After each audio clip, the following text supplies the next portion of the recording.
BBC 97.3. Iain Lee's Good Evening. Good evening.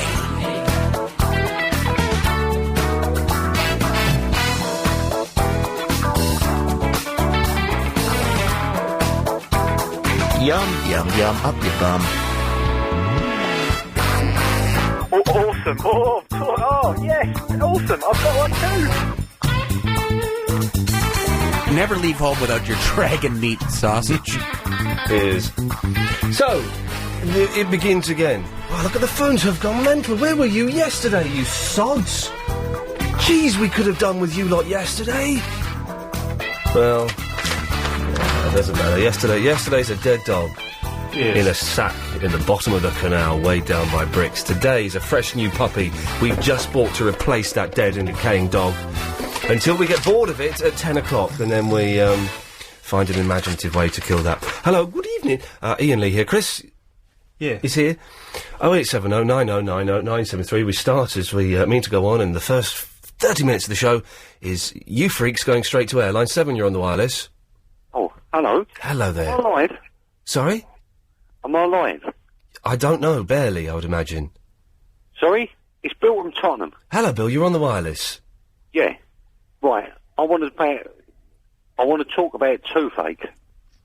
Oh, okay. That sounds like a really interesting thing. Go on. Right? Yeah, right. Can I tell you, I've got a painful molar. Right, yes. Yeah. Yeah, and it's dreadful. I don't know what you expect me to do. I'm a comedian, not a dentist. Although, you know, if I had my way, I'd still have that dentist licence. Well, it's ingrowing. Right. Well, teeth do ingrow. They ingrow into your gum. Grow into my gums? Grow into my gums? What are you talking about? I've got, like, ingrowing, isn't it? Are you about done? Are you about done? Hello? Yes, dragon meat sausage. You what? Dragon meat sausage. I'm moving. Meet me at Leicester Square, 11 o'clock. Leicester Square, 11 o'clock? Yeah, we'll be there. Yeah. I'm the man. I'm staying the man. Love you. Love you.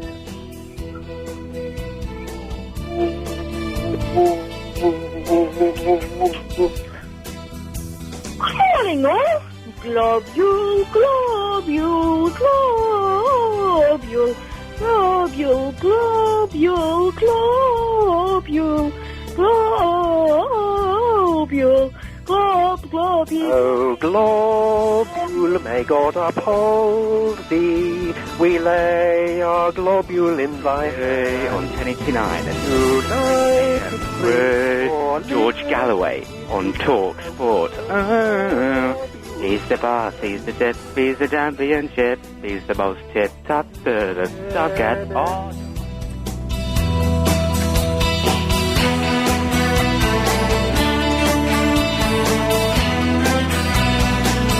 See you let me through. I win. I'm not banned. Oh dear. I can't hear the music. I want to sing to the music. I can't hear it. Not very good radio, is it? The one I love. LBC.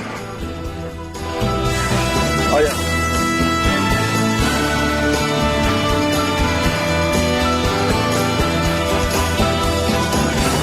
The Iain Lee Good Evening Show is brought to you by the Bare Naked Ladies.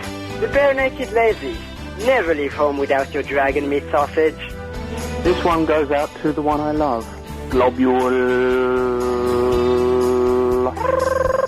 Glory, no glory. You better hush your mouth.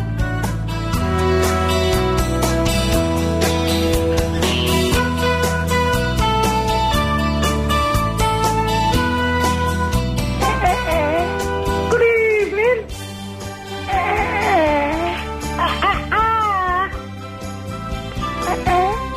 Good evening.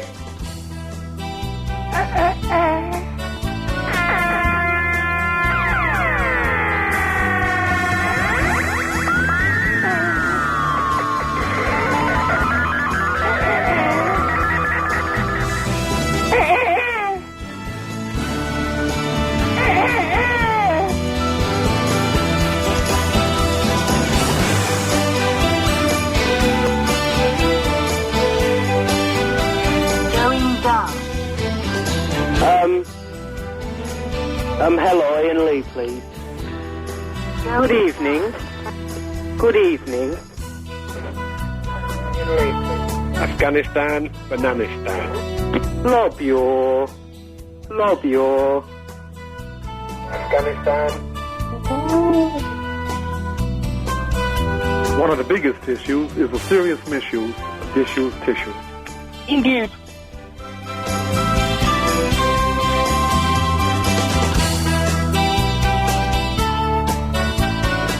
Hello? Hello? Is that radio? Pardon? What number is this? 0870.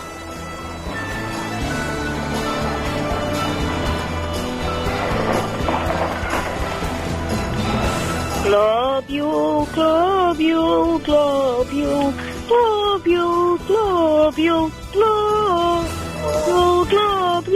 globule, globule, globule, globule, globule, globule.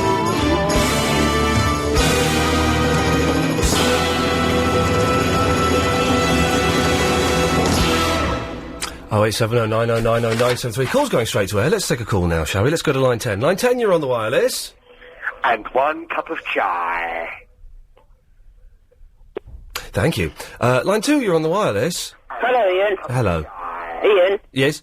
you know you said yesterday that you said What? yesterday that you What? read the Quran, yeah? Yes. Did you understand it or anything? Do you know what? When I say I read the Quran, I've only read the first page. The first page It was the first page, and it was an English version. in English, but did you read the Arabic one as well? Sorry? Did you read the Arabic one as well? I can't read Arabic, so it would be kind of pointless me having a look at it. Oh, you know you read the first page, yeah? Yes. Did you interest Right. you? Well, you know when I just said I read the first page? Yeah. I didn't, actually. That was a lie as well. That's 2 lies I've said about the Quran. That's bad. I'm going to stop lying. I haven't read it. Because I'm a Muslim as well, yeah? Yes. Oh, yes. And, As well. you know, when you, lie, yeah? Yes. You get punished, yeah? Yes, you do. You get thrown in the fire. Jesus. Chris, can you punish me by throwing me into a fire later? Yeah? But if we set fire to those Sunday newspapers, it'll... Oh, not the Star. No, not the Star, because that's, fan... Well, thank you for letting me know, and I will never lie about the Quran again. Okay. Thank you. Bye. Bye-bye, you shouldn't. That was a wicked lie. I can't remember... I did lie about the Quran last night, and I can't remember who I said that to. I was trying to show off to someone and, impress someone. Busted. I got well busted. Well, of course I would. Yes, line 10, you're on the wireless. Hello, Ian. Yes. Top man. It's ex-Psychic Steve here. Hey, Psychic Steve. Ex-Psychic Steve. Ex-Psychic Steve. Yes. I'm on the comeback trail there, and I've got some world predictions. Oh, okay, let's have a world prediction from ex-Psychic Steve. Okay. Man will sometime go to the moon, Right. maybe in May or June. Right. The lemon squeezy, so you can get juice out of a lemon, Right. will be invented soon. Yes. Automobiles, I think they're called. I saw them blurred. Things on 4 wheels, like a rolling thing. These aren't actually predictions. All of these things have happened a long, long time in the past. You're more of an historian. Oh, you're kidding. They've already happened. I'm sorry, ex-Psychic Steve, yes. You're even less ex-Psychic than you were a few moments ago. Oh, damn it. There we go, you see. 0870 9090 973. If you've just tuned in, I'm afraid this is how the first half hour of the show works, is calls go straight to air. Yeah. Can I do a personal plea?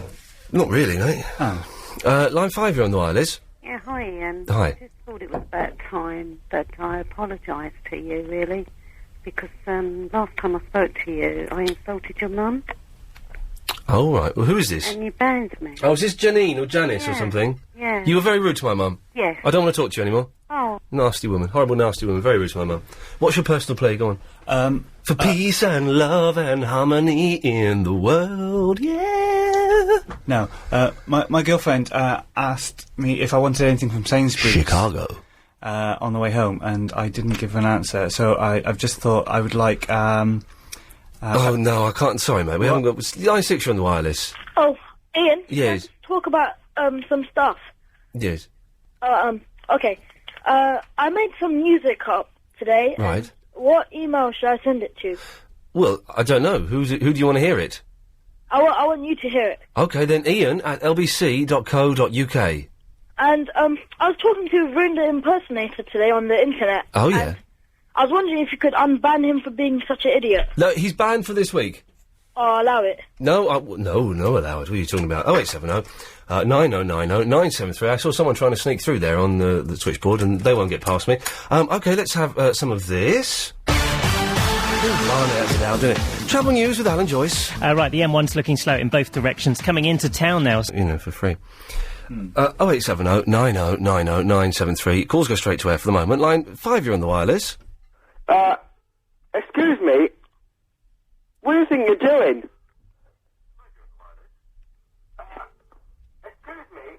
Well, I know I'm certainly not doing a piss-poor straight-to-air phone call like this idiot is. Hey, shut up, you. Okay. And that's the best they could do. That is the best they could do. Absolute rubbish. 4, you're on the wireless. Well, Ian, for you. I'm all right, yeah. I'd just like to know, just because that James O'Brien Ask You Questions commercial. Questions, he's got some questions, he needs an answer. How close can two things get without touching? Sorry? How close can two things get without touching? Well, Chris, let's try. Should we have a go? Yeah, all right. Undo your flies. Well, let's see how close we can get without... Oh, you're not keen? Okay. Okay. Can we use something else? No, it's either that or nothing, I'm afraid. Very close. Yeah, but if there's a distance between them... Yeah. A distance exists. Every distance can be halved. Exactly. Well, philosophers would say... Yes. That if something's touching something, it's still not actually touching something. Would they? No, not philosophers, physicists. Would they? Someone would say that, probably. Yeah, this is the... They'd be wrong, though, because how could you hold a cup? I'm not a philosopher, so I don't know. How do you hold a cup? Well, if you're not touching it, you can't hold it. But then, your molecules and your amoebas around a handle... why are you asking, Neil? I don't know, I just lost a bit, really. Yes, OK, well, thanks for that. If anyone knows the answer, then well done, you. Nice boxers. Thanks. We're not going to let you on the radio, are we? Naughty swearmonger. Yes, Line 8, you're on the wireless, though. Hello? Hello. When do you go back to school? Is that Ian? Yes. Hi, Ian. Yeah, I'm going back on Thursday, because I'm still on my Easter holidays. Fantastic. Not soon enough. Well, OK, well, can't you volunteer to go back a day early? Okay. OK, good lad. Thanks for that. Oh, Ian? Yes? I got something to tell you. I saw you on T4 last night on 100's Greatest Kids programme. Oh, was I? They showed that again, did they? Yeah, I saw you. Well, I just want to know, which TV programme won? I haven't got a clue. I filmed that about 4 years ago. Oh. So I don't know. Sorry about that. Oh, hang on. No, I do know, actually. I'm not telling you. Oh. Line 1, you're on the wireless. David Lloyd. Good morning, Weekend from Leicester FM. Next weekend, by the way, this particular programme is live from McDonald's, the new McDonald's on the corner of Market Street, so that'll be a lot of fun, won't it? That's the programme live 9 to 12 next weekend. Jeez, that's our boss. Yes, it is. That's how... Thank you for that. For anyone who doesn't know, that's our boss, Mr. Lloyd, doing a show, training a show live at McDonald's. Well, he's getting the show out there. He's getting the show out there to the people that count. That's why he's the boss. That's why he is the boss of this station. Let's go to line 2. 2, you're on the wireless. Hello, did you have a good Easter, mate? Yes, I did. Line 9, you're on the wireless. Hello, Ian, first time caller. Excellent. I'm nervous. Don't be nervous. There's a good lad. What can we do for you? Gay. You're gay? Yes. Well, that's fantastic. I'm my mummy. Right. And I haven't mummy. Yeah, right. And what did your mummy say? I haven't told her. OK, well, just go... The thing is, it's 2007. No one really cares anymore. What they do, my brothers will kill me. OK, well, you know, you are a little bit irritating. Not you as in the gays, I mean you as in a caller. 0870 90 90 973 is the telephone number if you want to give us a call. Let's go to line... Hello, ladies. Hello. The cleaners next door. Let's go to line 2. Line 2, you're on the wireless. Ian, right? My brother keeps on asking me, who would win in a fight out of me and Trevor McDonald. And I always say me. But he says that Trevor McDonald just seems like one of those people who will beat the hell out of anybody. I would... Well, McDonald's an old man. He's like 74 or something. That's what I'm saying to my brother as well. But he's like, no. He's like, Trevor McDonald, for going on as long as he does, he's probably got some, like, ninja skills. He would fight dirty. You would probably have no cojones by the end of the fight. He's got that sort of James Bond aura about him. He has a James Bond aura about him. Let's go to line 3. 3, you're on the wireless. Call James World Show on TalkSport Radio. Call James Whale Show on TalkSport. He's a James Whale guy impersonator, but he's rubbish. What? He's got bobbins, isn't he? Yes. Oh, I don't know what's happened there. We're getting a lot of people phoning up who shouldn't be phoning up, which is naughty. Yes, line 10, you're on the wireless. You know what really cuts my cheese? A cheese cutter? No. You have to speak up. You have to speak up. The cleaners are next door, and for some reason their microphone's up. Listen to this, right? They're complaining with the news about kids pulling teachers' pants down in class and videoing it and putting it on YouTube. Right. You and I both know, and all your listeners know, that that is a work of... Genius. Exactly. Yes, we don't condone it, but it's genius. How can people complain about that? Exactly. How? Wouldn't you have done it? Well, no, I'd never have done that. Chris, you ever pulled down a teacher's pants and filmed it and put it on YouTube? I didn't put it on YouTube. Okay, good lad. 5, you're on the wireless. Hello, Ian, it's Douglas Cameron. Douglas Cameron, Douglas Cameron, Douglas Cameron, Douglas Cameron, Douglas Cameron, Douglas Cameron, Douglas Cameron, Douglas Cameron, Douglas. Now, today... You have to speak up, Douglas. The cleaners are in next door. For some reason, their fader has gone up. Oh, dear. Now, today, my call is sponsored by the Decimal Currency Board, who are paying my wages. So give me 2 seconds. So if you're puzzled by 31.5, 32, 33, 35, 40, and 10 is 50, and 50 is a pound. That's lovely. Now, how are you today? I'm all the better for seeing you, my darling. Didn't we have... Darling, you... Didn't we have... A lovely time the day we went to Bangor. Who? Relevant, hang on. Oh, there are 100 new pence in a pound. Yes. Now, I'm starting a new campaign. Chris is in on it. Nabbit and so is Ferris. Would you like to hear it? Okay, yes, I'd love to. Loving bloody Cameron. LBC. Isn't that marvellous? Yeah, I don't like the use of swears. Oh, okay. Loving big Cameron. Beautiful Cameron. Is that nice? I don't think it's something we want to run with. Oh, and today, me and Therese Birch, we marched down Parliament Square protesting about the potential loss of our dear LBC News 1152. Oh, no, it's going to be Sky News, isn't it? That's terrible. Oh, Douglas, I'm going to let you go, Douglas. You sound a little bit upset for no good reason. 7, you're on the wireless.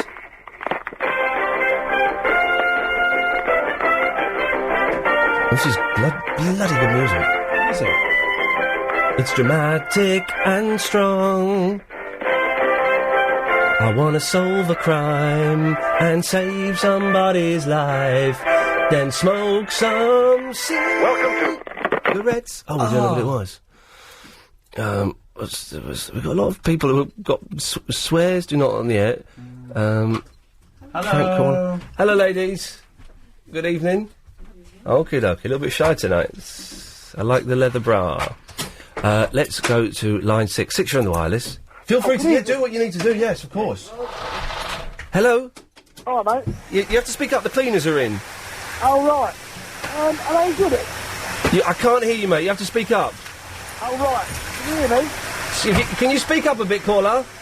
Yeah, can you speak up a bit? Yeah, go on. Where you go? Right, yes, what can we do for you? Nothing, mate. Okay, well, thanks for that, there we go. Line 1, you're on the wireless. Oh, God, that's all we need. Yes? Okay, I'll leave you on, I'll take another call. Let's go to line 5. 5, you're on the wireless. Hello, I'd just like to say... Yeah, can you say it a little bit louder? It's me and you. Gorgeous. Marry me, please, Martha. Marry me. Right. Martha, I love you. She's gorgeous, isn't she, Ian? Martha who? The new bird on Right, hang on a minute, I've got to move out of the way of the ladies. Right, hang on a minute, it's a penis. There you go, ladies, you get in there. Oh. That's it. Oh, God, what a start to Tuesday. It sounds like we're in a swimming pool. They're hoovering up. Oh, thank you. Ian. There we go. You in there? You getting there? Lovely. Got good action on that. Very good action. Fantastic. You two should kiss. You should kiss and make up. Sexy. Sexy kissing. Sexy lady, sexy lady, sexy ladies, sexy ladies, sexy ladies, rubbing my desk off. Right. Okay. Yeah, Ian. Yes. Thank you, ladies. Sexy ladies. Doctor Who. Sorry. Have you watched any of the new Doctor Who? I watched the first episode. Isn't his new assistant gorgeous? Yes, he is. It made me really want to watch it, even though I still think it's a load of absolute tripe. The first episode was brilliant. I've not seen the second one yet. The first one was superb, I thought. I thought it was very good. Anyway, yeah, that's just what I rang in to say, really. Okay, we'll go away then. Yes, line 2, you're on the wireless. Ian. Hello there. Hi, Ian. My mum's just got in and I've just pooed myself. Okay. Now, funny you said that. I've got, after the news, I'm talking about poo. Yeah. And it's a hideous story. It is a hideous story, but it's. I think it's valid. It's not the one that you did in here. No, I didn't do that. It's a valid point about something that happened to me today. Line 7, you're on the wireless.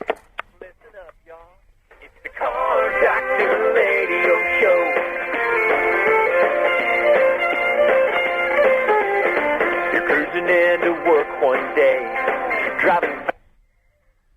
Okay, well that was disappointing. Let's take one more quick call. Line 5, you're the last call straight to air.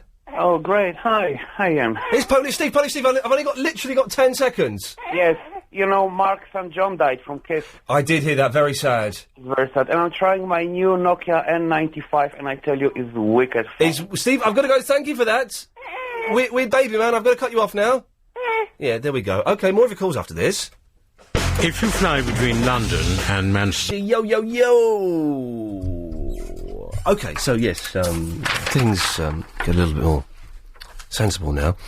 Good evening, Iain Lee. Agent Chris is in the studio taking your call straight to air. Helen is still off. I thought she was in today, but she's off, so I'm pressing buttons. And what a joy it was last night. Oh, got a few complaints as well. Got an email complaint and a letter complaint. I'll read those later on. We seem to have been getting...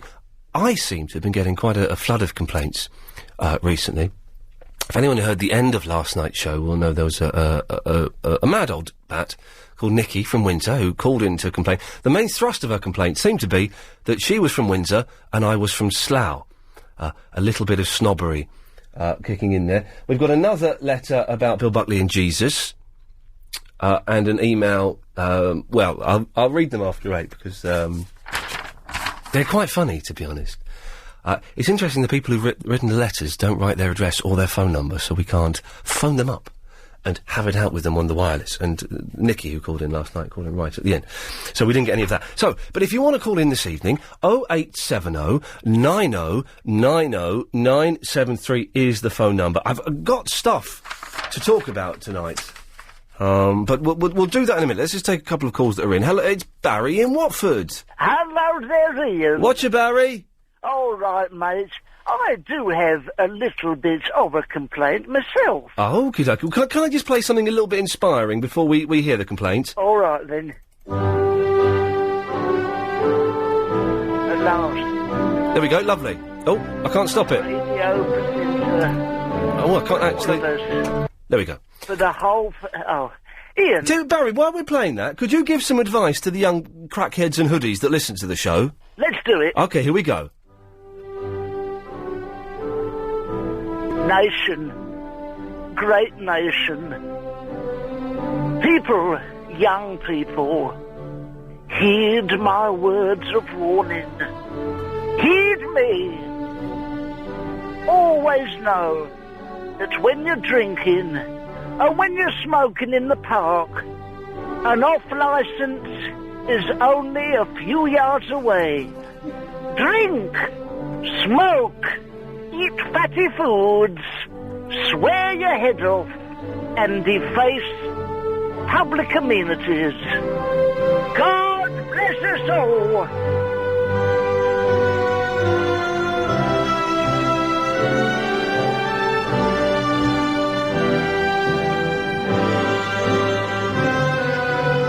Yeah, it wasn't quite what I was expecting, to be honest, mate. No, I was being ironic. Oh, well done. I was being ironic.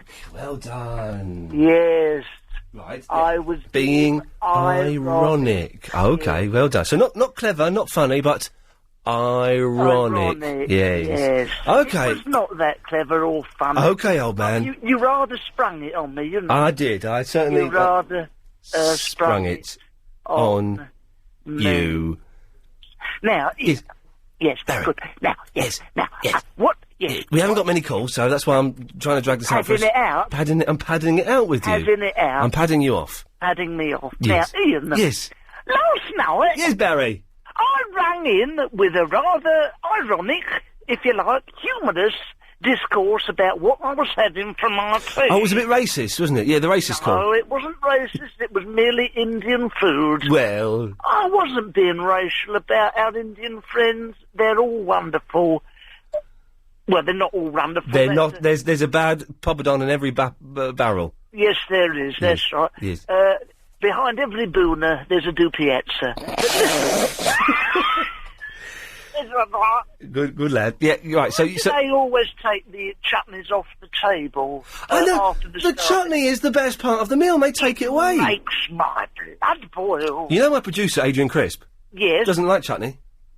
What sort of idiot have you got there? He's a... Don't like chutney? He doesn't like the chutney in the Indians. Well, it's idiotic. Anyway, yes. Yesterday when I phoned up and I was being funny, it was a joke. It was It wasn't... No one was actually laughing. No, I was. No, well... Yes. Well, it doesn't mean it's funny. You have a... Some people You were. probably think Bilko's funny and last of the summer wine. Yes. And during the discourse, a lady called Maureen phoned up. Maureen from She was Tottenham. absolutely disgusting. She said something about condoms, didn't she? She said something about a donkey, that's right. And I don't... She said she wanted to eat a donkey. Now, that is disgusting in anyone's book. I had not brought up donkeys. I've not brought up rib donkeys. I don't know what a donkey is. A party hat. A rubber Johnny. And she said it, and it was disgusting. You know we call them French letters. French letter. Do you know what the French call them? This is absolutely true. English hats. Isn't that funny? Typical trick of the French.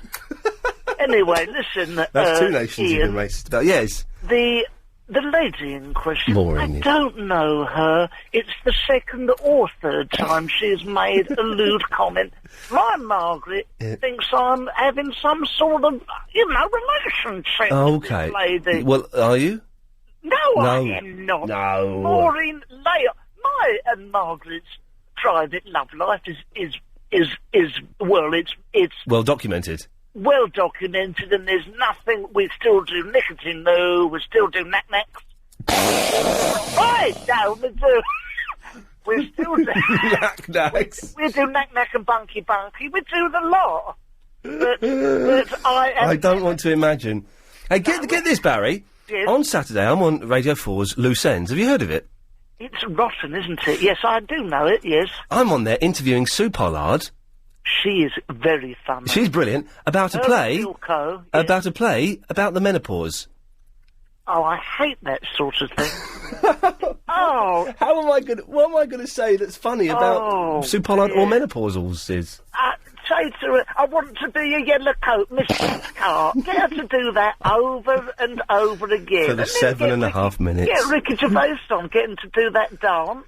It's good, the dance, isn't it? Not on radio, it's dreadful. No, but he would still make it funny and sell it as a podcast. Well, he probably would, wouldn't he? Yes. Get Sue Pollard on, get them all on doing their funny, Eddie Large doing Deputy Dog. But anyway, back to your point, Barry, because I'm getting bored. Right. We've got a few calls coming in now. All right, beg your pardon. Look, my Margaret and my sex life, it's a grey area that I'd rather not go into. But the thing is, this Maureen is filthy, and I don't want to say here and now we're not having anything like an affair. Me and Margaret are fine, so thank you very much. No thanks. Thank you, Barry. No. Yes. Okay. Bonnie's in Ilford. Hello, Bonnie. Hey, Ian. Hey, Bonnie. Last Monday, co-hosted. Oh, you co-hosted. It was a little bit disappointing, wasn't it, for everyone involved? Yes, but I've come back and I've hoping to reprise my role. I've been practicing my speaking. No. No? No. Well, anyway, I was thinking about getting some sort of catchphrase / name so that I could sort of join in. Okay, you want a nickname? Yeah, like some sort of you know that dragon meat sausage? Okay, how about Skanky Bonnie? What? Skanky Bonnie. No, I can't use that. Okay, can't use that one. It's been used before. Why, do you know a Skanky Bonnie already? No, it's just don't worry about it. It's something I use for someone else. Oh, really? Yeah. Oh, okay. It's a good, okay. How about Bonbon? Bonbon. Bonbon. Like the sweet. Yeah, like the sweets. Bonbons are nice. Bonbon. You're not buying the bonbon? Not really. It doesn't sound like flowing but funny. Do you know what I mean? Like Flowing? sausage. Like dragon meat sausage. Flowing but funny. How about dragon meat sausage? Oh, no, we've done that one already.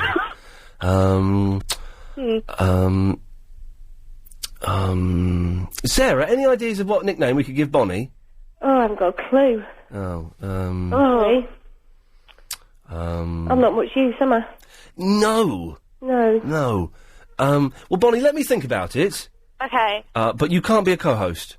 Not anymore. No, because it was so embarrassing and so toe-curlingly awful last week that I actually went home and thought about jumping off of the roof. Oh, okay. Sorry, I'm sorry about that, my love. Okay. But I want you to call in, but only for short periods of time. Yeah, I can do that. How about, Ronnie Bonnie? No. How about Bonnie Baby? What? Bonnie Baby. Bonnie Baby? Have you never heard of a Bonnie Baby competition? Yeah. Well, I was in that. I won one when I was a baby. I won a Bonnie Baby competition. Oh. I haven't. Well, no, Sarah, you sound a bit rough, to be honest. You sound a little bit... I bet you're a very, very ugly baby. I was an extremely ugly baby. Hideous baby. I've just realised, while we've got no phone calls, ladies... Yeah. There's a football match on or something. And the reason I know that is because Clive Bull is in the studio next door watching the telly. Now, he only does... What football match is that? I think it's Man United against Europe. Oh. And I don't really know. But it means... This is why I'm dragging these phone calls out. We've got a worse... I'm really disappointed Corrie's not on, to be honest. Oh, have they put Corrie back? Yeah. What am I going to do now? Is it on about 10:30 or something? I don't know. Oh, well, that means Clive's going to have a little dip at 10:30 if that's the case. He will. It was quiet last night for phone calls, and that was a bank holiday. You expect that. I walked in tonight, the big man, thinking, hey, bring it on. Loads of phone calls like the old days. Man, you were playing Europe. And that's it. You've had it. Bonnie, well, listen, we'll try and... people may call in with a nickname for you. It could be a topic. All right. Yeah, great. That'd be good. All right, thanks, Bonnie. All right. She's a nice lady, but she was rubbish last week. It's, let's be honest, she co-hosted a bit of the show, Sarah, and it was embarrassing. Oh, you shouldn't really do that. What? Have people co-hosting your show on the telephone. I was trying to be a bit charitable and, tell those kids to shut up. Seriously, ridiculously noisy little sods.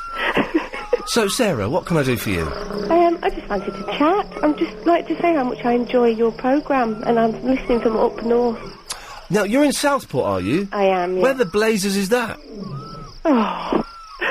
I don't know where... Don't sigh, I don't know where it in is. Between Liverpool and Blackpool. Okie dokie. On the file, on the coast, up there. Okay, well... Why are you listening to us? Isn't there, like, Southport FM or something? Oh, it's rubbish. Really? No, I'm doing a bit of scouting about, seeing what's about. I've got my digital radio in the kitchen. You're gouting? I've got LBC. Gouting about? Scouting. Scouting, oh, I see. Looking for a bit of fresh blood for the evening. What, to the radio? Yeah. Really? I never found it that exciting. Okay. Well, Sarah, thank you for that. I have to go to the travel now. Okay. Is it Greg Edwards? No, it's what's your name, travel man? Hey, what's my name? Yeah. Alan Joyce. It's Greg Edwards. Who's Greg? Edwards up here. Who's Oh, do you get different travel? You get Greg. Hang on a second. I'm just looking for travel news in Southport, but I can't find any. Alan, do you know who this Greg Edwards fella is? No idea. Listen, after the show tonight, do you want to get in my car? We'll go up to Southport and give this Edwards a kick-in. Seriously? Yeah, definitely. Let's give this joker a kick-in. He's giving travel a bad name. That's right. Sarah, thanks for that. All right, lovey. Oh, I cut her off, Alan. She's a violent woman. A bit abrupt. Very, very rude lady. Right, hang on, let me press this. Oh, blimey, yes. Travel news now, here's Greg Edwards. Right. Alan Joyce, sorry, Alan. Thanks. Oxford Street has... Yeah, all the... That's Sundays. News of the World is a Sunday. paper. Magazines. Magazines. I take it. You taking them yet? Yeah. Or if you want to have a look at today's paper and today's Daily Star, first class, it's all downstairs in the office. Today I leave it. That's yesterday's. No, you take them all. They're all. I'm done with them. Take. Okay. Mummy. Yep. Thank you. Strong hands. Very strong hands. Nice ass. Great buns. Okay, you've just left the bag of rubbish there. Just left the bag of rubbish there. Okay, that's the cleaner. 087. Yes, he's just left the bag of rubbish. He'll be back, I'm sure of it. 0870 9090 973 is the telephone number. Chris. Yes. Oh, why are you... Hang on, I've got a sign, isn't it? Yeah. There we go. Talk. Hello? Yeah. Quiet night. Yeah, is it? Isn't it? It's a bit boring in here. It's a bit boring in here. A bit boring out there. A bit boring everywhere. Involved with this show. Yeah. I don't quite know what to do. It's 1-0 to Manchester United, by the way, if you're not... Oh. Good lad. If you're not watching it... I don't know... Everyone's watching it. I know. There's a phone call. Quick, stop talking. Give it a go. Go, get it. Paul. Good evening. Good evening, Paul. How are you? All right. Oh, yeah, I'm all right. Actually, I'm not all right. Question for you, actually. Oh, go on then. You know when the Tesco's man comes with his shopping? I haven't had a Tesco's delivery for a long, long time, but yes, I'm aware of the system. Yes. Do you think you should tip the fella when he brings it in, or not? Just Well, a pound? I've got to... Paul, as much as I'd like to have this conversation, I have to stop you for legal reasons. Why? James O'Brien has been doing this topic repeatedly for the last few weeks. It's a Has James he? O'Brien campaign. Oh, God. So I can't... I do apologise. I can't... And I only know this... We can't steal his subjects, can we? I only know this because, as you're probably aware, I was held hostage by Iranians over the weekend. Again, yes, for a second time. And they made me listen to James O'Brien. And so, I didn't know that. Yes, they played it on a loop. I'm trying to sell my story to anyone that's interested for a £5, but Well, I was just listening to the way you were speaking to the cleaner there. Do you have a cleaner at home? No, I'm thinking of getting a cleaner at home. Cheers, man. Have a good night. Great ass. I'm thinking of getting one. Once I've got my new carpet, then that's the whole flat. Do you know what? I was in my bathroom today, and I noticed that there was a smudge of something on the tiles, the white tiles. I thought, what's that? Really high up, and I rubbed it.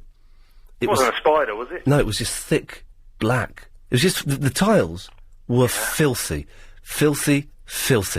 and I rubbed it off on my finger. It was horrible, absolutely horrible. Not as horrible. Now, this, Paul. Let me tell you this. This is disgusting. Okay. I went to the BBC, the British Broadcasting Corporation. I'm sure they'd have high standards of cleanliness. Oh, you would think so, wouldn't you? You would think so, because your licence fee is going towards their high standards of cleanliness. Yes. I went into the reception, had a meeting there on the 6th floor. If anyone who's been there, that's a very important floor. I had a meeting on the 6th floor. I went to the reception, they said, OK, you go through this door, you go up the 6th floor, and they'll meet you there. In sunny White City? In funny White City. And I said to the gentleman, would you mind if I use the... It's absolutely true. Would you mind if I used the toilet first? No, of course it's through that door. I went in there, and I was a little bit nervous about this meeting. So, I was only having a number one, but I didn't like to do a urinal just in case someone came in. So I went into the... I nearly said a swear word then. I went into the sit-down lavatory. To do a number one. It's a wee-wee. Yes. And as I did it, and I flushed it, I went to put the toilet seat down. And on you didn't touch it with your bare flesh. I did. Oh, no. But it gets worse. Oh, no, you should know, come on. As I lowered the rim, the bit you would sit on... Yeah. Do you know what was on there? I wouldn't like to think. A turd. Ah. And I'm sorry to be... I reckon that was someone from another channel had snuck in. ITV. Channel 4 went in there and Kevin Lloyd went and did a dirty protest. Behaviour. I could not believe it. It wasn't just and I'm going to be graphic for about 30 seconds, so avert your ears. And Chris, could you stop laughing at this, please? I'm not. Yes. It wasn't just a little bit that you know, that might have splashed up there. It was a full-on log. It was a log. They just left it. They'd left it, and what they'd done is they pushed the seat up, and they'd squeezed it. It was about that big. They'd squeezed it between the seat and the rim. Exactly. It was. And you know when you see something like that, I started retching.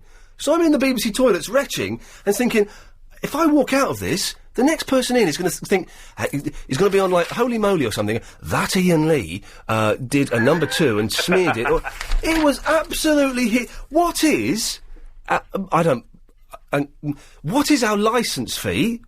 What is it going on? What is it going... Not the programmes, Paul.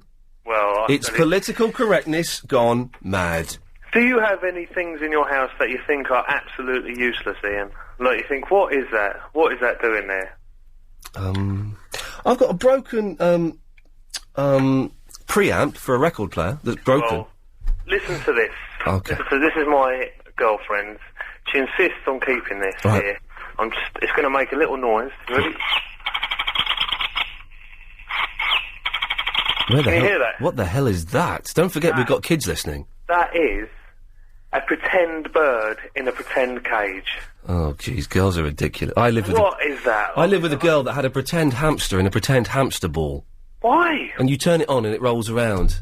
What are they thinking? You're having these things. I hid it behind the TV. Chuck and it she out. didn't notice that she was cleaning. She found it behind the TV and now it's out again. Chuck it out. I had a big clean out recently, so I've got hardly anything that's useless in my flat at the moment. I've had a really good clean out and just chucked a load of old guff out.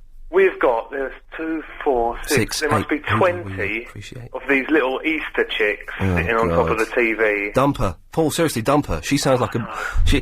Have you got kids? No. Have you got cats? No. She's gonna end up with 4 cats one day. And anyone with more than 2 cats is mentally ill. That's a fact. My mum's got 3 cats. Paul, Yeah, and that adds up. it makes sense, doesn't it? Yeah. Paul, I've got to go. Listen, thank you for that. All right. Good lad. There we go. 0870 9090 973. We can't do it. It's interesting about tipping the Tesco's delivery men, but it's a James O'Brien topic, and therefore I'm unable to touch it. We'll speak to Paul after this. Order! That story, Chris, is not meant for your amusement. It's meant for your revulsion. Well, I'm feeling a little bit sick now I know more about it. Oh, absolutely. Oh, we've got an email. Hang on a minute. Yes.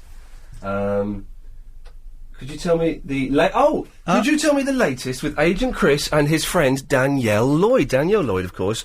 Was she a bit racist? We don't care because she's got a gorgeous body. She's looking good. And Chris is a friend of hers on MySpace, and you apparently messaging her to get her on the show. How is that developing? Well, I did send a nice little email to the PR person she put in her email. Person, yes. Yes, and he hasn't got back to me. Oh, so it's not happening?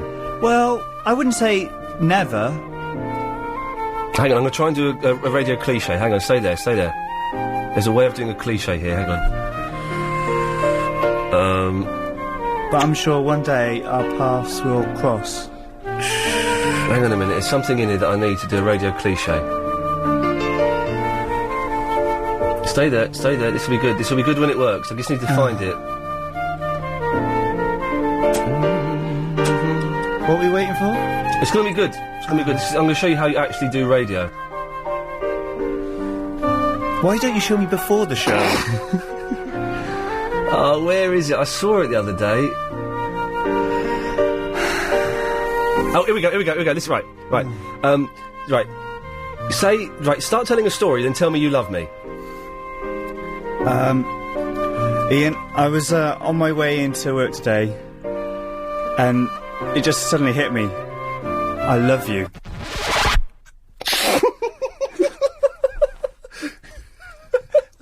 Can we do it again? Hang on, let's do it. Hang on, this is how to do proper radio. You can tell we ain't got any calls, can't you? Yeah. This is how you do proper... Hang on, okay. Hang on, I've got to find it again, hang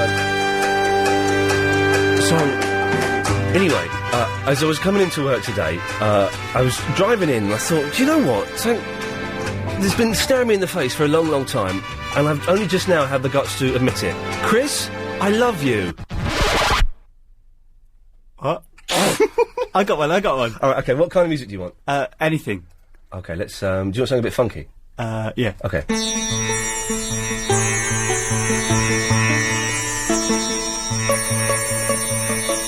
Hang on, there we go. Pick up, there we go.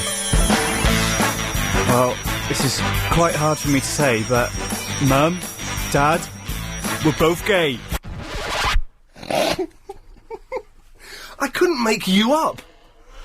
Oh, blimey, look, we've talked about up to the news. Paul? Yeah? Sorry, mate, we were so busy messing around. Oh, that's all right. Yeah, well, look, can we come back to you after the news? Yeah. Can you, I tell you what, can you tease London? And those people who are sitting there thinking, this show's rubbish, I might actually go and watch the football. What? Hey?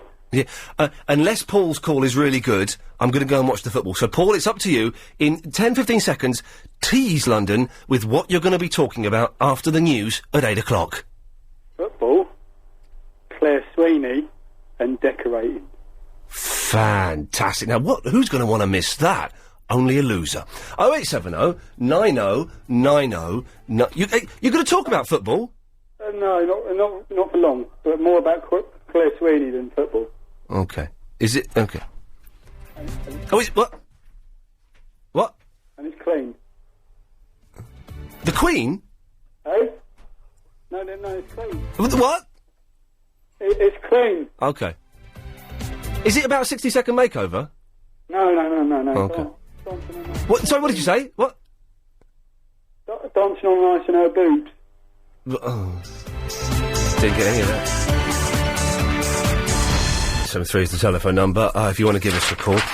Paul, I think, thanks to your little tease up there, we've kept at least 18 of our listeners. That's better. That's better, isn't it? The only way is up. Dancing on ice. What? Claire Sweeney. Claire Sweeney? Oh. What's wrong? Nice girl. Well, the girl who used to be on Brookside? No, on Dancing on Ice. Claire Sweeney? Yeah. She wasn't on Dancing on Ice. No, she was. Well, was she? She used to be on Brookside. She was the girl dancer. One of the girl dancers. Well, I guess that from the name Claire. Oh. Well, I don't think you're thinking of the same person. She's from Liverpool. Liverpool girl. Yeah, she was in Brookside. God bloody hell, this is hard. Paul, this is hard work. You're the first call back from the top of the hour. This is supposed to be crazy. No. Oh, cheers, Chris. No. Yeah, okay, well, I didn't know she was in Dancing on Ice. I've met her. No. Decorating. Sorry? Paul's having a breakdown on the line. That's great. Okay, Paul, let's go on to decorating. I'm decorating at the moment. Right. Whoa, hang on a minute. We got chocolate, have you? In a hole. Do you want some? I'll have a bit of your key, yeah. I don't think you have to give me half of it. I wouldn't give you half of it. The filler keeps falling out. Yeah, hang on, Paul, I'm talking about chocolate here. You don't have to give me half. I wouldn't give you half. Oh, yeah, I wouldn't give you bloody half on the floor. I know you've had the decorators in. Yes, Paul, what's wrong? Sorry, right, go on. I'm filling a hole and the plaster keeps... The filler keeps falling out the hole. Right. I know you've had the decorators in. Yeah. Wonder if you had any advice for me. Yeah, get decorators in. Oh, right. Is it in the wall or the ceiling? No, in the wall. How big is the hole? It's about 14 inches. 14 inches? Yeah. Well, that's quite a big hole, but you can get stuff. I filled a hole in the wall once. It's quite easy. You can get stuff that's like really quick dry... I keep putting it on and it's just going hard in the sink now. It's going hard in the sink? I've not got a clue what is going on here. What's your next point, Paul? Football. Big match tonight, big match. Big match, yes. If anyone's missing it, there's football on the telly. Bye. Hey? That's them going. That's it. We've lost those 18 listeners now. Football. So, was that your point about football? Just saying football? Testicles. Rhymes with testicles. Football rhymes with testicles? It doesn't really. Well, sort of. It sort of rhymes, Paul. Yes, it does. Was there anything else? Claire Sweeney rhymes with weenie. Hole and goal. See what I did there with the football? Yep. I'm going to cut you off now, Paul. Alright, bye. Jeez, I know we're struggling. I've got an email. I'll read the email. Hey, Jean, you alright? Hi. Have a listen to this email. It's a brilliant email I got sent, okay? It's very, very rude. From David. Iain, You are, without doubt, the worst presenter spelt wrong, on radio ever. Imagine that being the worst presenter ever. Oh, he's got no sense of humour. He's obviously not heard Mike Mendoza off. Anyway, you are the worst presenter on radio ever, and spoil my night when you stand in for a real presenter. You are infantile and have a mental problem. This is where it gets nasty, and he spells brilliant wrong, by the way. Why do brilliant men like Mike Dickin die, and idiots like you live? All my worst wishes, David. Isn't that rude? Deck him. What? Deck him. I will do. Right, I will do. All right, that's another one to add to the list who's going to get a good kick in later on tonight. I'm going to start drinking again tonight. I'm going to get boozed up, get the bus round to his place, and give him a damn good hiding. Yeah, get him on the floor. What? Get him on the floor. Well, like in Women in Love? Sorry? Yes. Anyway, Jean, what can I do for you? Right, I want to clarify something with you. Okay. Last week, my daughter rang you and said that there was horse's poo on the pavement. And what? You were talking about dog poo and the likes of, and it shouldn't be around. And she disputed it with, there's also horse's poo on the pavement, and you said, no way. I don't think, bearing in mind, I can't remember what I did yesterday, I don't think that we... But I heard the tail end of the conversation as I was coming home from work. Chris? Yes? You're a young man with a fertile memory and really firm buttocks. Did we talk about horse poo and dog poo last week? Again, it sounds like an O'Brien topic. No, I don't think we did. You did. I don't think we did, Jeannie. Well, you did, Ian. The Genie, the Genie. I heard you say about dog poo and it shouldn't be on the pavement, etc., etc. I don't think, but I don't care about dog poo. I don't care enough about dog poo to say it shouldn't be allowed on the pavements. Well, maybe it was another presenter. Genie, you see? Could it have been Clive Bull, perhaps? Or, was it definitely in the evening? Yes. What time in the evening? Sometime. Sometime in the evening. Could you be any more vague? Was it about maybe 10:15? Oh, sorry, Chris. I don't know, but I'll talk to you about it anyway. I will talk to me and I will take the responsibility. I will pretend I said that, even though I don't think I did. Okay. Okay. How do you feel about dog poo on the pavement? I don't care. Oh, how do I really feel, or should I pretend to feel? I think it's wrong. Yeah. I don't really care, I'll be honest. The other presenter, who obviously didn't have as much sense as you have, yes, said that there was no such thing in London as horses poo on the pavement. Well, that's insane. I wouldn't say anything like that, because of course there is. I've seen it. Absolutely. So obviously the other presenter is mad. That sounds like James O'Brien. That sounds like the sort of nonsense he'd come up with. No, He's married. Did you know that? He's got a baby. I don't know if you knew that. Yeah. One soon. He's a what? He should be one soon, and he gets really naffed off when he goes into restaurants. He does. And I'm eating with James all the time, and it's embarrassing to see him. How is your decorating? Is it all finished? It's all finished, apart from... I need to get a new carpet. That's hopefully going to come at in about 5 or 6 weeks. Go order that. And there's a few... You know when you get the decorating done, and they go, and you go, oh, that looks fantastic. Oh, doesn't that look hang on a minute, there's a few niggling little problems. No, I've had that recently. Nah, I've got that. So I've sent them a letter. I've not paid them yet, and they've not even sent me the bill yet, so I'm on Easy Street. But I've sent them a letter saying, look, there's this, and this. Could you come and fix them? And all will be groovy, and then you can have your money. But yeah, it looks good. It looks blooming good, and I'm glad I'm glad I did it. I'm going to get my flat valued, I think, in a few weeks. If the price has gone up. But do you know what, Ian? No. The fact that you've ordered carpet... Yes. And you have a little pussycat... Yeah. Had you have ordered wooden flooring, you would have seen every hair, then you can sweep it or hoover it up. Yeah, I know. The thing is, and she's going to claw she claws the old carpet now, and she's going to claw it. But make God for your own back then, mate. I don't like wooden floors. I ripped up a wooden floor last year because it was so horrible. I had a lovely, thick, luxurious carpet laid down. Yeah, but it'll end up a thick carpet that smells. In a minute. It won't. My cat. Excuse me, woman. My cat does not smell. Animals smell. No, cats don't smell. Then They do. No, they don't. Dogs smell and horses smell and your daughter smells, but cats don't smell. No, but you smell and your cat smells. No, but my cat... Cats do not smell. They are the cleanest animals in the world. Yes, they clean their own bums with their tongue. That's bizarre. But they don't smell. Listen, he'll sit in your flat or she, Thank you. and will lick certain parts of its body. Bottom. Yes. Ladies' parts. Yes. And then you'll let him or her lick your hand. Right, yeah, you're saying that's bad?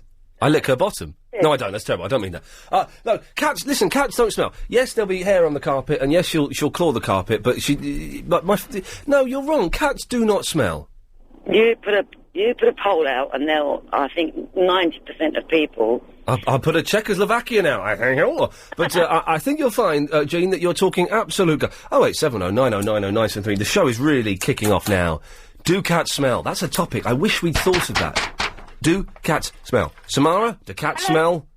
No, they don't. Thank you. 1-0 to me.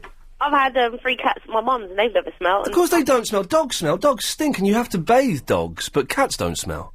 I know, I've got a kitten. I've got a little cat here at the moment going a bit nuts in the garden. Little kitten called Honey. Okay, I don't want you. I don't want your life story. I don't want your autobiography. Just tell me what's the problem now, Gary Jacobs. I'll tell you what. I thought I just wouldn't have anything to talk to you about, but then that lady just started talking about DIY. Yeah. And poo, which brings me to the topic of my toilet. Okay. I've had some serious toilet trouble since I moved to my flat. Well, Samara, stay there. Samara's having serious medical issues, toilet problems, is a polite way of putting it. We'll find out exactly what they are after the travel. 0870 90 90 973. More of your calls after this. He's working a full shift for the first time in his life. Ladies and gentlemen, it's Alan Joyce. Do you mind not talking about toilet stuff while I'm trying to eat my pizza as well? Oh, hang on. Yeah. You're eating your pizza, are you? I'm eating my pizza. There's some left for you, don't... Hang on a minute, hang on. You're eating your pizza? I'm eating my pizza. Get on with the travelling. Right, so they're not in... Oh, I'll bring up some pizza for you. I'll bring it up for you later. Oh, my mic's on. Oh, yeah. Hybrid... Samara, toilet troubles. Yes. Have you ever had to poo in a bag? Oh, jeez. Oh... This actually happened to me. Oh, God. Waiting for a guy to come and fix my toilet. Oh, God. You had to poo in a bag. And as I explained to you, I've got a kitten, and I considered the kitty litter. You didn't do that thing that I saw at the BBC today, did you? What was that? It was a poo on the toilet seat. Oh, no. Okay. That? It was horrible. Yeah. Sorry, can I just say to anyone, I'm assuming none of you are coprophiles. This is the most hideous show. I do apologise. I'm sorry, I'll try to keep it short. No, okay, so what, you in a bag? Couldn't you have gone to the neighbours? No, because to go to your neighbour's house and say, do you mind if you give me, I don't know, 20 minutes, half an hour, I don't know how long I was going to be, and to use your toilet to have a poo, and then just say thanks, do you leave a couple of quid to say, So how long was this guy going to be then? What, is it like days or something? Well, no, he should have been there in the morning, you know what they're like, all being with you with the AM. Yeah. And I'll go to my mum, my water was off, my gas was off, Yeah. and I've got some weird electronic toilet thing, and then I started... had a couple of cups of coffee. Oh, well, you shouldn't have had anything to loosen it up. I know, it was a big mistake. You should have got that stuff, the stuff that binds you over. I should have. Some Imodium, I think it's called. Yeah, oh. No, I was in trouble, so I was looking at the kitty litter, considering stooping, but didn't think I could actually stoop that long. No, who can stoop that low, yes. Exactly, so therefore, looked at the toilet bowl, thought, well, I can't crap in that, because, go toilet in that, because, so I had to line a bag across the toilet seat, wrap it with the loo ring thing that you sit on. The loo, yeah. Yeah, crap in a bag, tie it in a knot. Crap in a bag, hang on, I've seen a marketing campaign coming on here. You know what I mean? And then I was like, what do I do with it? Chucked out the window. Considered it, but thought probably won't be good for my neighbours. No. So I've got communal bins. So I'm walking to my communal bins, I poo in a bag. My neighbour's like, morning. I'm like, don't mind me, I've got poo in hang on a minute. There's a lady telling the show about poo. What pizza have you got there, Alan? Texan. I've no idea, I can't remember, really. Chicken on it. Oh, vegetarian. Oh, no. And you knew that. I didn't. You knew that. When we first met, the first thing I ever said to you was, Alan Joyce, pleased to meet you, I'm a vegetarian. So you don't want it then? How ungrateful. I'm fine. I want some. Sorry, Chris? I want some. It's Alan Joyce's pizza. You don't deserve any. Alan, can I have some, please? Yeah, you can have You don't have to, Alan. Some people don't want any of my pizza. Well, I do want some. It's got meat on it. We can pick it off. I can't pick the meat off. Pick it off, you idiot. It's been absorbed by the dough. And also, Samara's talking about pooing in a bag. It's the Don't last- criticise his pizza. He's come all the way up the I'm stairs. not criticising his pizza. Way up here. Yeah. No, I'm criticising you. I'm on Alan. Oh, that's lovely. I'm on his. Oh, you. There's not that much meat on it. What you said about Domino's? They're tight. Be very, very careful. They're a very libelous, litigious company. But they've made up for it in bacon. Okay. Yeah. Bacon. All right. Can we everyone just stop celebrating meat? Thank you, Alan. Right, I'm cutting him off. Oh, I like a bit of bacon though. Nice. Is that a euphemism? Alan, thank you very much for the offer. It's very kind of you. I'm glad you were grateful about it. Oh, yes. Put it this way, a pig gives you a load of The bacon. next travel report. Yeah. Can you make it decent? Is that all right? I'll try. That Amanda girl's really good. Okay. Okay. I like the music scratching that you're doing. The music was good, wasn't it? Yeah, it kind of gives it a bit of zhuzh. No, Alan left there. Alan Joyce, lovely fella. He left with a tear in his eye. A tear? He had a little tear in his eye there at the end of that. I don't know if maybe I pushed him too far by just denying the pizza and telling him to do a good travel report. But sometimes you get the best out of people by upsetting them. Well, I find that. I do it quite often. Yes. Often by mistake. Does your loo work now? Yeah, it's got issues.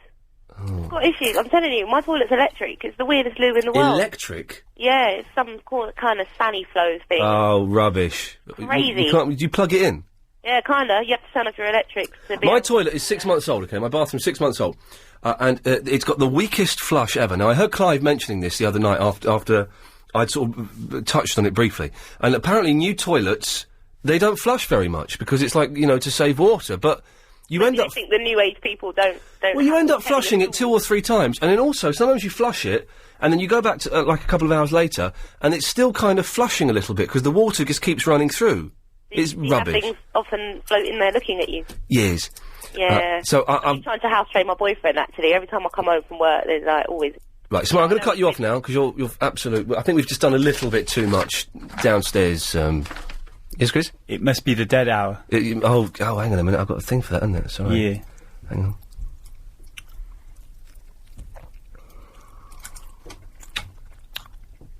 Oh, this is it. There are hardly any calls because it's the dead. Joe! Hello, Mr. Lee! Oh, jeez. Hey, maybe I can brighten your day today. Okay, Hey, Joe, maybe you can. listen, you know all those business plans I've been offering you? Oh! And you know that, well, let's be quite honest, some of them have gone, It's 2-0 to Manchester, by the way. 2-0 to Manchester. Who is Manchester? Manchester United. I know the football. Anyway, listen. I got a business opportunity now. I'm going to go into a brand new business. Okay. And it's a business that is going to make a lots of money. It's the music business. All right, that sounds good. Okay. Now, do you know much about Nigerian music? I don't know very much about it, no. Have you heard of Fela Akute? He's very big, and his son Femi Akute. Femi Akute, no, I don't know. Okay, well, they're very big African acts, musical acts. Anyway, yes, I've got a musical artist, and I'm going to bring her over to this country, and I'm going to manage her career, and maybe you ought to come in do the business with me because you are in the media. Oh, it sounds like a winner, Joe. What have I got to do? Well, listen. Okay, well, let me tell you about her. Okay, Joe. She's like the African version of Madonna, but she doesn't show her dirty bit. Oh, good. Her name is Fanny Supong, and she is number one. What's her name? Fanny Supong. Supong. Okay, Supong, yeah. Yeah, and she's number one. Well, she used to be number one back in the 1990s. Yes. Because her career is going a bit too well. Listen, well, say she hasn't become famous over here yet, but she is a number one star. Yeah. The problem is... What do you need from me, Joe? Okay. Thing is, we have applied for a visa for her to come over. Yes. But she needs a banking account. Okay. So if you can give me your banking account, then we can do the visa, and she will listen. I'll give you her music. I got some cassettes coming over. Okay, can we hear some now? No, because I have got the cassette player. But I do have the music. Will be coming, and then I will give it to the promoters, in nightclubs and disco places, and then, she'll come over, and she'll be a big star. I bet she'll be number one, because you don't have to sell a lot of records, do you? No, it's only up to about 15 records nowadays. You get to the top of the show. Joe, it sounds interesting, but I'm very dubious about giving you my bank details. Well, you don't have to give me your banking details. All you have to do is give me your home address as address, so we can forward, her mail, and so when she comes, she can stay with you. Yeah. Can I think about it, Joe? Okay, I'll send you a cassette tomorrow. Thank you very much. Good lad. Bye-bye. Bye-bye. Tony. Hello, Ian. Hello, Tony. Or should I say good evening? Good evening! Good evening. Ian, I just wanted to agree and disagree with you. Cats do not smell. Right, that's the agreement. Where's the disagreement? Dogs don't smell either. Well, they do. No. I've had cats and I've got dogs, and none of them smell. No, they do. The thing is, when you've got a dog, though, you don't know that it smells. But people come into your house and they go, "Cooey, what's that? Oh, it's dog." No, I've had people come in my house and they say, God, you never know you have dogs. It doesn't smell. They're being polite. I've said that to people.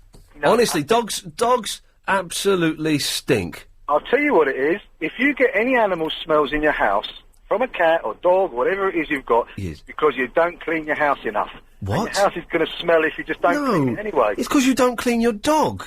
You need to bathe a dog like once a week. No! My dog's spotless. Absolutely spotless. That's a strange name. Is what?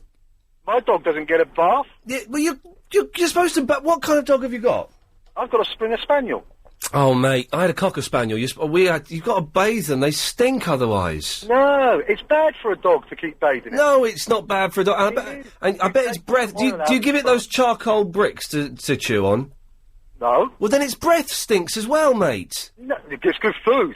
But it doesn't matter. The food, it's... Oh, jeez. Seriously. I bet if I came round your house, I would be leaving within a few minutes because you're stinky dog. And I bet it would lick me and it would leave stinky dog lick on me. No, it wouldn't. You listen, I had a dog and I didn't know that she stank until I went away for a bit and then came back and I went, Mum, what? Oh, God, it's Sophie.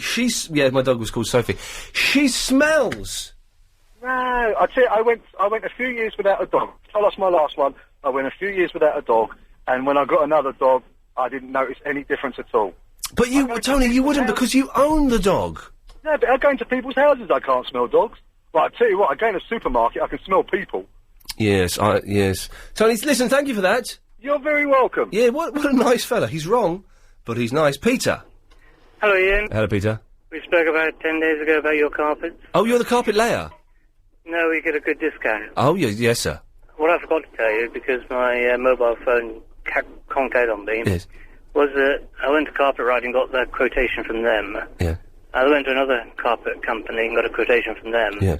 That's Carpetride were cheaper, and then put it to the other carpet layers and say, can you beat this price? And they did by £200. Wow. Then I went back to Carpetride and said, can you beat that price? I've had from somebody else, and they did. No, really? You could keep doing that until they end up paying you for the gig. And they went to the special management and actually got 60% off. And Wow. their offer was 50% off the asking price, plus 25% off the contract price. Peter, listen, I've got to go to the news, but thank you very much for that. 0870 90 90 973. We'll have some more of your calls after we've done this. In view of recent events... I had the wrong favourite now. James. Hello. I've got a letter here. Shall I read this letter? Go for it. A week ago, on the Sunday night show, I made the bold statement that Bill Buckley... Have you heard Bill Buckley? Oh, yeah, I'm fun, yeah. Excellent. LBC's only black presenter, and he's superb. Bill Buckley is, I don't know if I said bigger or better than Jesus. Let's say he's better than bigger than Jesus, or better than Jesus. Well, I think he's both. I think he's both. Yeah, since then, I've had a flood of 3 letters. The third one came in today. Inundated with 3 letters. Dear Iain Lee, the thing is, they're all from, I think, either from the same person, because the writing's very similar, or they're from the same, Christian group. Are they from Jesus himself? They're not from Jesus. This one's from R. Maynard in Richmond, Surrey. Okay. Dear Iain Lee, we are extremely surprised that you think that Bill Buckley is better than Jesus. How could you think that? This is the beginning of Easter week, when thousands of people throughout the world remember today how Jesus arrived in Jerusalem. This is Palm Sunday. Jesus offered his life at 33 or so, knowing he was going to be crucified, a horrible, frightful death.